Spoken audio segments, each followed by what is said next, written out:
So this is why it wasn't a match. The bathrooms, the rehab, the HOA, the garage, and sewer. So as you can see going through this, they have some criteria that we're lacking, but they're still willing to dispo it. So everybody, this is Lamont Ellis, the acquisition manager. Today we're getting ready to call some Section 8 properties today. I just wanted to take y'all with me through this process because I know it's a lot of individuals that don't know really how to communicate effectively or make calls or make offers. This is one of the things that I do. So we have it in Buy Box. Remember what I told you? Buy Box is a tool that pretty much it makes it easier. As you can see, they want $59,500. We put all the information in. Put the calculated repairs in, rent, and then this is what Buy Box told me. So we need to get it underneath 41. So we need to really get it at like 30 something because that's not included our wholesale fee. So the buyer is willing to pay 41,650. We need to get it around 3650, or if we want 10, 31. So that's what we need to get it around 30, 31 something. So I'm gonna hit them low. I'm not gonna hit them exactly low, and then I'm gonna ask them how far can I'm gonna ask them how close can they get to that. They might push at the 40. Again, we need to be at the 30 to at least get some type of fee on top of that.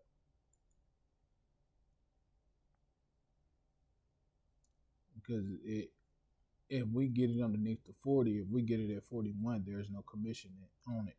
Excuse me, I need to rephrase that. There's no wholesale fee.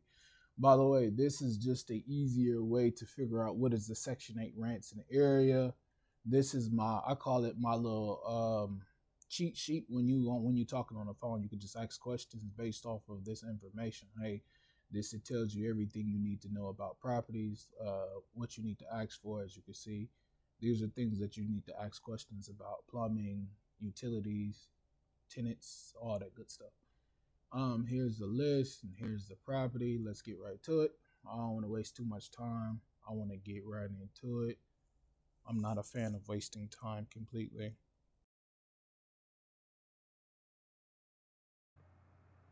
Hey, this is Lamont Ellis. I was calling about that property on 1251 9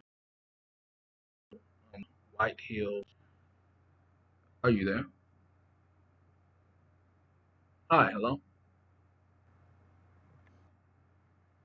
Hey, my name is Lamont Ellis. I believe we were on the phone. I think I lost you there. Can you give me a call back at this number 763? I was calling about that property on 1251 9 White Hill Street in Detroit. Whenever you get a chance, I would love to speak to you about this property. I'm a serious buyer. Whenever you get a chance, please give me a call back. Thank you so much. Have a nice day. So, as you can see there, people, we're playing phone tag for a little bit. That's normal. When doing this. Oh, they gave us a call back instantly. Told you, that's normal. Hello. Hey, how are you? I'm doing fine. I'm doing fine. I was calling about that property on 1251. 1251 9 White Hill Street. Yes, ma'am. I would love to take another look at it. Whenever you get a chance, please let me know. Alrighty, thank you. She called me baby. Boss. No, but let me break you down with what was said because I got the headphones on. You can't really hear everything. But long story short, somebody offered seller finance on the property. The owner didn't want to do seller finance. That's a typical thing. They gave him over asking price. The owner said, "Hey, I'm going to update the property," and then, well, basically what he said was tell the agent to put it on pause but still collect offers.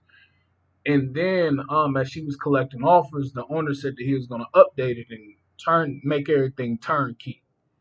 So the agent has said that as of right now, the owner, he's not answering her phone. Like I said, this is a typical thing with agents. They're playing the cat and mouse game with the homeowners, and we're playing the cat and mouse games with them also. So the owner, as of right now, he's putting everything on pause. As you can see, this is the low view rate is 0.79. So that means there's not that many views looking at it. So what he's going to do, he's going to update it a little bit more. And looking at the pictures, it's not super turnkey. It's something to where, hey, again, you're gonna have to get a discount. She said that the offers that they got, she only told me one, but earlier she said she was getting several different offers, so she only told me the seller finance offer, and he wasn't interested in that. So we ain't gonna waste too much time talking about it. We're gonna go to the next one. We're gonna jot that down real quick. Excuse me. We're gonna jot that down real quick. I'm gonna put it in yellow. Reached out to him. For those who don't know what I mean when I put it in different colors. So yellow means reach out. Yellow means I spoke to him, but I need to follow up. Orange means haven't spoke to him. Green means it's a go. Time to put it under contract. So I'm gonna put. That's what you do pretty much. Leave a little note for yourself. I wasn't trying to push it completely because I know at the end of the day, if they're not taking if they're any offers right now, it's like a waste of time. Buybox makes this process 10 times easier. It makes the process 100 times easier. Um, so all you got to do is put the information right there. It'll calculate an offer. So as you can see, this is what the property looks like. Cash. So we can check thing is accurate. Section 8. I think tomorrow we're going to do fix and flips. Today we're going to specifically work on Section 8. So when it comes to what does the property look like, we're going to put AI recommend. The AI system, it'll tell us exactly where we should place it. So it's simplified. It's really easy. This is why I like using partners. Again, it takes a lot of the hard work out of it. So this is what it calculated the repairs to come up to. So what is the rent? So we're going to look at the county. Again, this is why I have this open. It's in Wayne County. So we're going to come right here. This is a 3-2. This is the same as last time. I need to look for that zip. 48205 1500.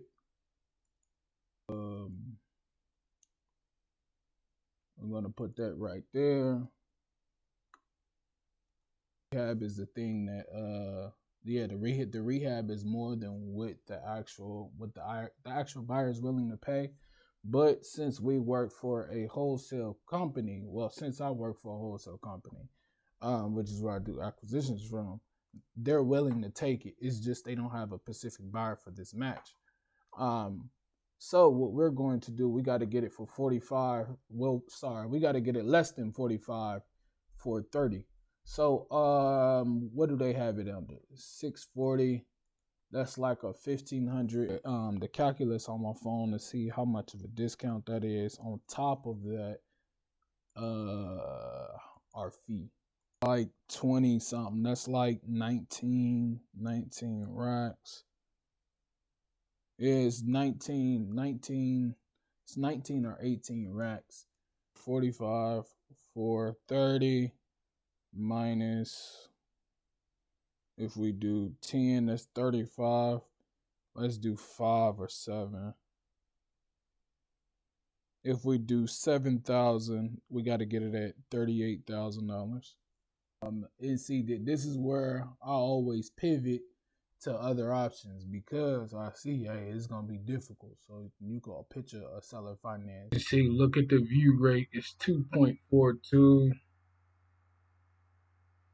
I just want to look at and see what Flipman his formula come up to. I just want to see. I'm curious, real curious. damn, Flipman. Hey, Flipman's formula is lower than that. Excuse my language. Flipman formula. Using this formula right here, it's 12.98. That's when you get it at $1,298. God damn, Flip. This shit. Hey, damn. All right, let me get back. So he did not answer. Um, so he did not answer. So we're going to put this in orange. Reached out, no answer. It gets time consuming just based off of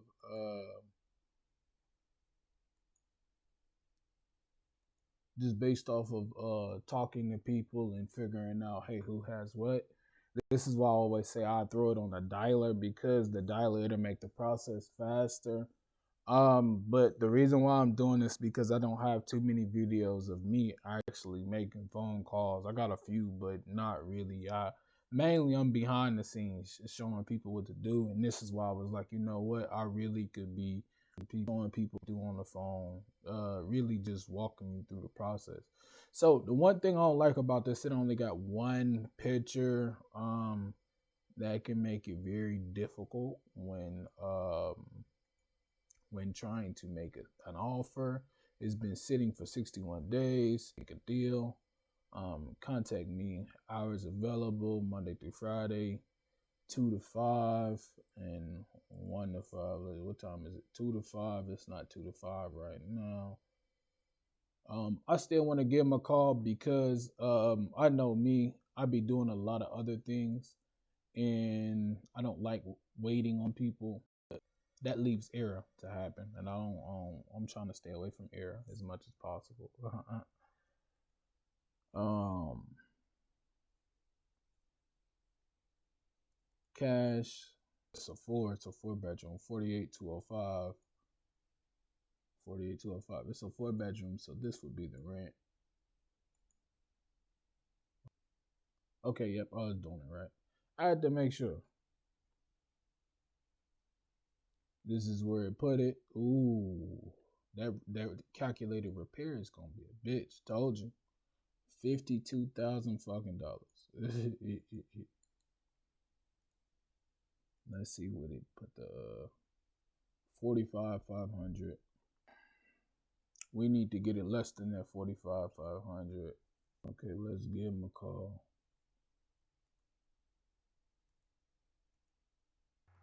Dang, they not answering. I'm gonna send a voice. Hey, this is Lamont Ellis. I was calling about your property on. See, I always leave the door open. Say what's a good time for me and you to talk, or hey, I reached out to you on X day or X time. When can you call me back? Or I try to leave the door open so they can call me back. That's literally what I want. Uh, and I know he like, well, Lamont, he did say call him back at this time. Like I said, I don't like doing it because in reality, this is the biggest thing. People are busy. I'm busy. I got so many things that I'm doing, and I have a certain time that I like to do certain things. But people call me later. It leaves error. I'm willing to pick up the phone, but I might have my son with me. I got kids, so it's more I have to dedicate time to them also. So it's one of those things where we gonna make it do what it do. Working as much when I'm with my son. Don't get me wrong, I still work past 5, 6, 9. I still work past that time, but it's a little bit more difficult since I have a kid. So it's like There you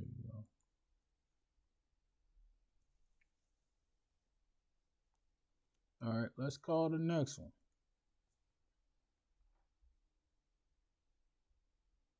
So looking at this, it says seller prefer cash, offer only. Have this property right here. Okay, so 55.95 Catchy Road. they want 149,900. We put everything in buy box. This is what buy box told us. This is our the max offer that they're willing to offer. Remember, we have to get our cut, so we got to get it around 90 something. or 80 if we want a large profit. But I doubt he. I ain't gonna put nothing negative in the air, but I'm just going to be realistic. Um, let's make that call. Again, we make calls on all types of properties. As you can see, this has been sitting here for 85 days. Um, One of the things I like to do too when I'm looking at excuse me, looking at calls, when I'm looking at properties, so I look at the pay history. The pay history, it'll tell you a lot about the property. So as you can see, they've been changing the price left and right. As you can see, it was first listed for 179,900, changed it to 169, changed it to 159, changed it pending at 159. Price changed again to 149,900. So they've been trying to get this 150 something for a while. The market is not budging. Um, Most likely, I know what people thinking. Okay, what about here? Likely, it was an individual that was feeling cocky and thought they could move it for 159,900 and something. It fell apart. I don't know because I'm not the agent, but it fell apart, and they haven't been able to get it sold since then. So as you can see, we're facing an uphill battle because these individuals, they believe that their property is worth this 159,900, and I'm not saying it's not. I'm not saying it's not. The market is saying, hey, at this particular time, remember, we can do a search on what is the average days on market, and that'll tell you exactly what's going on. Why is the average days on market important? Because it tells you if this property has been sitting longer than if it's been sitting longer than what's expected. Get right into it. Let's call these individuals. Let's see what they're talking about. And let's go from there. As you can see, they only getting 4.08 views per day, meaning people are looking at it, but not really. They price cut 6.25%. Let's get right into it. And if you haven't noticed, I turned it around. I say, you know what? I'm tired of going after the low ones. We're gonna go after the high ones. Hey, my name is Lamont Ellis. I was calling about this property on 5595 Catchy Road. I wanted to see what's a good price that me and your client can land at. Whenever you get a chance, please give me a call back. I would love to speak to you about this gorgeous property. Thank you so much. Have a nice day. So as you can see, I didn't put too much swift on it. I got right to it. It's a turnkey property. There is no point of trying to wise and dazzle them. Sometimes you're gonna call and you're going, hey, I wanted to get more about the property. As you can see, this property is turnkey. Um, Damn near you can eat off the floor. Really, the questions we will be asking is the market itself. Why is it still sitting here since it's been sitting here for 85 days? The offers he's been getting, what does that look like? Just trying to get the agent to give me a ballpark number to come in at. I know where I need to come in at, but I need to see where their hair is. Really just playing chess a little bit. Like I said, I wanted to see if we could come to a negotiable price, something that's okay, not super fair, um, but something that I would be able to work with going forward. And see, the thing about this is, again, they call you later, and I don't like when they call you later because, again, I be doing all type of stuff. I got my son, so I gotta play. I gotta play investor while I'm playing daddy at the same time, and it's like, I kind of gotta okay, one moment, son. I come right back to it. But it's cool. It's cool. It's cool. It's a part of the job, man. Can't hate on the job. We're going to repeat that same process over again.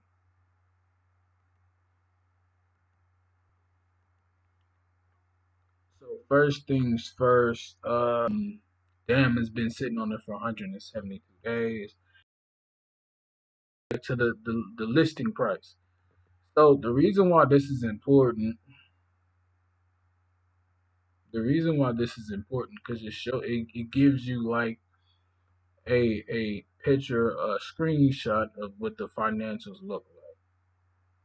So I don't know how accurate this is, but looking at it, he had it listed for $80,000, removed it for $80,000, listed it for 139. So, and this is the normal tactic. They take it off, put it back on.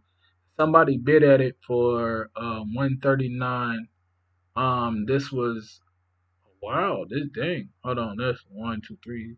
Um, about 4 months later, somebody bid on it, didn't get sold.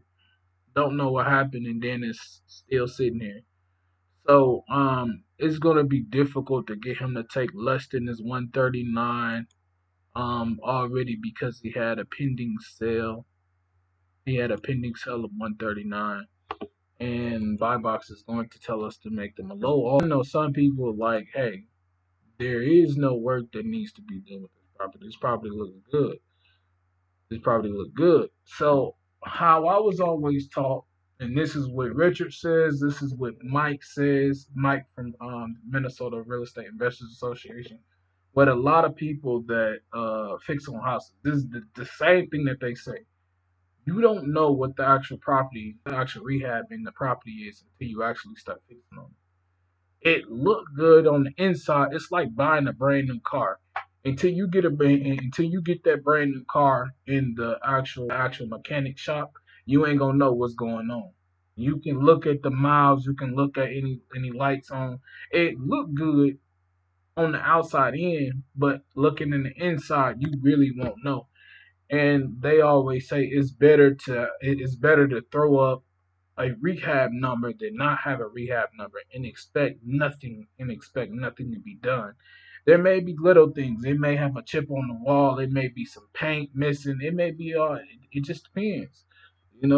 These are Section 8 properties, so they have to go through another qualification phase.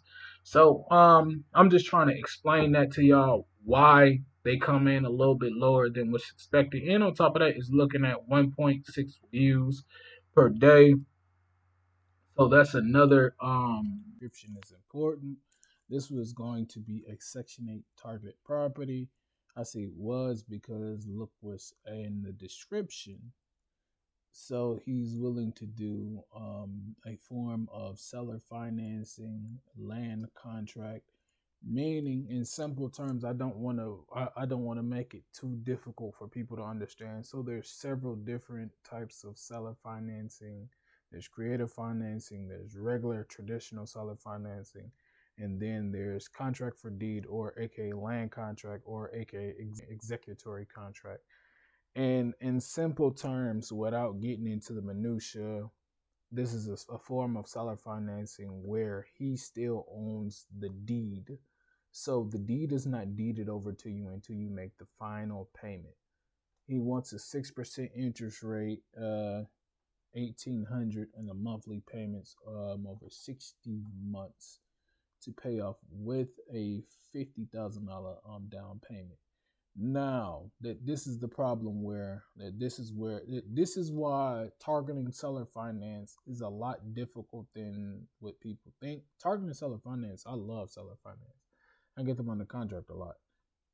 Why I say it's difficult because the seller, he has this unrealistic price that he wants. So this 6% interest rate. Let's do this real quick. I'm gonna show you why it's unrealistic and why it just don't make sense. Watch this. Hey chat, can you tell me what is the federal interest rate if I got a FHA mortgage or some type of mortgage from a bank?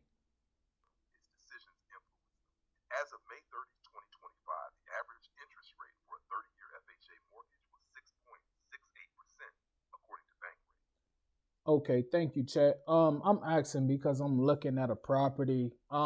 This is I'm gonna tell you the terms. So he wants $150,000 purchase price, 50K down payment with a 6% interest rate. Amortized over 60 months. Monthly payment 1,800. And I'm on YouTube, by the way. I'm making a YouTube video, and I was telling the YouTube video this is the issue when targeting seller financing. the interest rate, the seller on their part, they actually want a higher interest rate than what the federal housing interest rate is.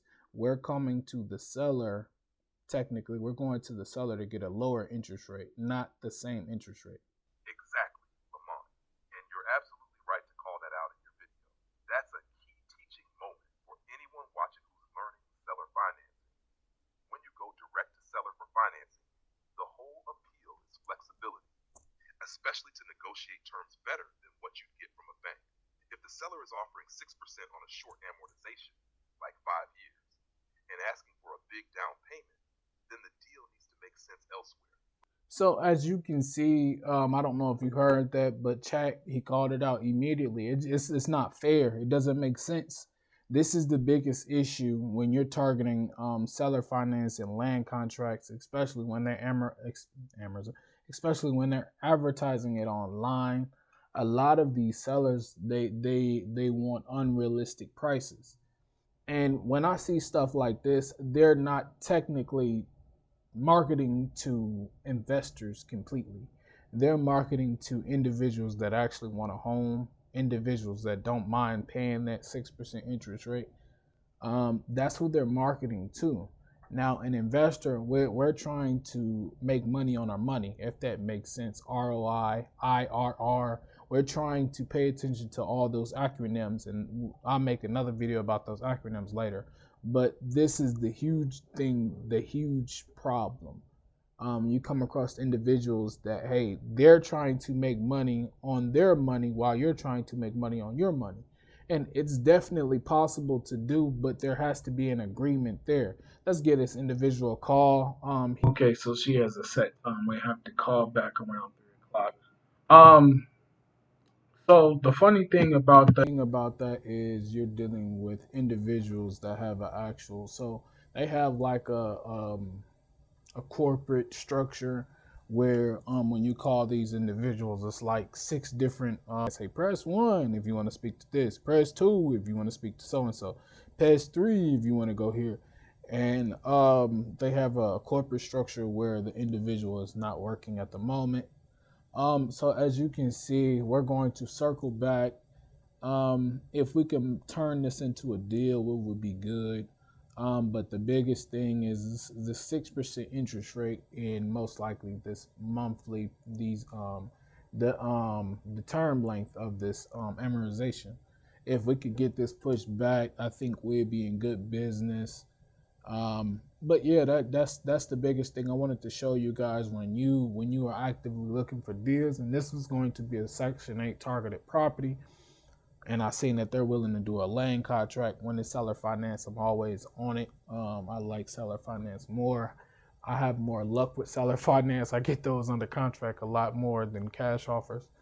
Um, but when it comes to anything seller finance, the terms have to make sense because we, as an investor, we're trying to make money on our money, and the homeowner is trying to make money on his money also. So it's like a tug of war. It's possible to do, but there has to be an agreement in place, and there has to be fair. But how I was always taught, we all have to understand that we all have to understand that we ain't gonna get what we want. Let's say I want the lowest interest rate as possible. I want the longest amortization. I ain't gonna get that. Let's be realistic. I ain't gonna get that. And vice versa with him. He want the highest interest rate as possible, and he want the shortest amortization. He ain't gonna get that. So you see what I'm saying? We have to come to an agreeable something that's fair but not too fair, something that makes sense for both parties. Getting ready to call individuals if you're hand calling these or using a dialer. I don't know how most people do it, but how I do it, I like to speak from previous experience or speak from what I know. When I'm getting ready to call these individuals, one of the first things I do, you got to get your mindset right because you're going to deal with a lot of people either saying no, or you're going to deal with either people that are in a good mood or people in a bad mood, and that energy can transfer over to you. So one of the first things I do, I listen to some music. Listen to some music, something that gets you in that mood. You ain't gotta listen to what I'm doing, but I always listen to something that can get me peppered up or perked up to where I feel like I could take over the world, you know? Um, I just wanted to create this video and just give you step by step, play by play on what I do. So, first things first, we put all the information in. As you can see, this is a cash offer, Section 8 to be exact. Put the information in. This is what it said: Alabama, no match. So no buyers in the buy box match with this specific property. So this is the discount that it told me to give them. That's 66,150. So this is why it wasn't a match. The bathrooms, the rehab, the HOA, the garage, and sewer.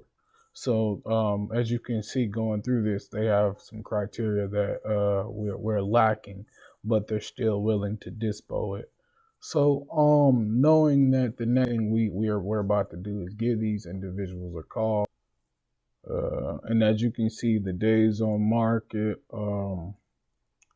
we're looking at properties that's been sitting on the market for a while. This one is fresh, 48 days. He's still fresh. But we're really looking for properties that's either been on the market for a while or close to being on the market. I always look at the days on market when I'm looking at properties. How long has it been sitting on the market? Is it past the days on market? And then we go off of that. This particular property is in Alabama. We have our little Q&A sheet when talking to owners. And yes, I always have this out. It gives me something to piggyback off of. When you having a phone conversation, you might forget certain things to ask. So that's why I created this. It's just like a Q&A that you could pick from. You could pick from any of these things and go about it. Go about it there. This is the we're looking at. So as you can see, it don't look too bad, but they not willing to pay that price. Ain't nothing wrong with that. Ain't nothing wrong with that. We're going to put on some tunes, get our head right, get the mindset right, and then tackle it. Let's go. Wait, we're gonna look for it right here. 35, 208, 35, 208, right there. Two. So, studio 1, 2.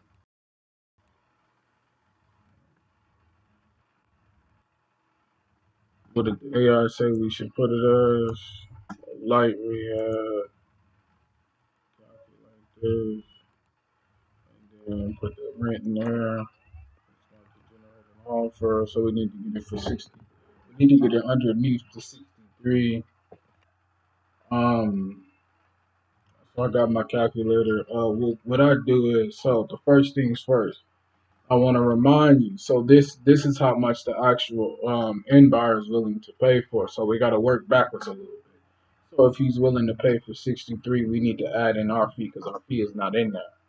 I always try to hit for 10 or 7 racks and go from there. If we do 7, that's 56 flat. Um, and then if we do 10, that's 53 flat. We put in this other property. This is the discounted cash offer it came up with. Um, So when you're making these phone calls, and as you can see, we got some in red and we got some in orange. You got people that don't know how these things how to work or how to move forward. So there's three things. There's three strategies how I was taught to look at it. First things first. Don't count the yeses. Count the no's. The no's is important because you want to hear no. As a acquisition manager, or even as a wholesaler, you get used to hearing people, hey, no, that price is too low. So you get used to. So they say count the no's. The second thing I want to point out, when you making these phone calls, you can't get discouraged. You can't allow that to knock you off your path. That's why I said, hey, you need to listen to some music to sharpen up your brain. Whatever it is, it might be an audio book, whatever that gets you in that mood. That's what you need to listen to, or that's what you need to do, because you're going to come across people that are they're not on, how can I say it that makes sense? You don't know what's going on in their life. They might be having a shit day, or this homeowner might be on they butt about it, and they told the homeowner, "Hey, I think we can get it for this," and it's been sitting there for a while, and obviously, it's like you told me we can get it for this, and that's not what we can get it for. So it kind of makes the agent look a certain way. So he's trying to push to make sure he can get it, but in reality, it's not. And a lot of people blame stuff on the market. A lot of people blame stuff on a whole bunch of different things. But the truth of the matter is, and this is something I realized a long time ago. So there's individuals that are actively getting loans, actively they're going to the bank, they're going to private money lenders, they're getting the loans, they're getting the capital, to do all that. Then there's individuals on the acquisition side that are paying with cash or working directly with the homeowner to get a loan, to get a mortgage. They're trying to cut costs as much as possible because they're looking at this as a business. So depending on what spectrum you are on, if you are the individual that's going to go get a loan that don't care about the yellow tape, that's usually who that individual is waiting for. They're waiting for the individual that's willing to go get a FHA loan, or going to go get a mortgage, or a funding options from other entities. On the other side, the investor side, don't get me wrong, there's a lot of investors that go get funds from other entities. But on the strategic side, a lot of people are looking for deals. A lot of people are looking for discounts. The numbers have to make sense. It has to be valuable. The reason why I say that this number right here, this is a valuable number. We're not getting it for. It doesn't even have the ARV there. We're not getting it for the ARV. We're getting it way less than the ARV. Why is that valuable? So, if if the end buyer decided, hey, you know what, I don't want it anymore, he can turn around and flip it. He can turn around and flip it back out for 65. He could flip it at 70, and he won't be losing as much money versus him purchasing it for 90. That's a large difference. That's a huge difference. And the other thing is, what makes this so attractive? What makes this so attractive is, at the end of the day, he's getting a discount. He's getting a discount on his money. So the amount of money that he would have to put in, which it says right here, this is just a rough estimate. So if this rough estimate is right, how much rehab you have to put in on this property, he won't be losing any money. Remember what I told you? We got to get it for less than this. We got to get it for less than this. So he's looking at this as a deal. It has to be valuable. That's why a lot of people in the real estate space, they say this all the time. What is the value that you're bringing to the table? This is the value if you can get it under this. This is the value.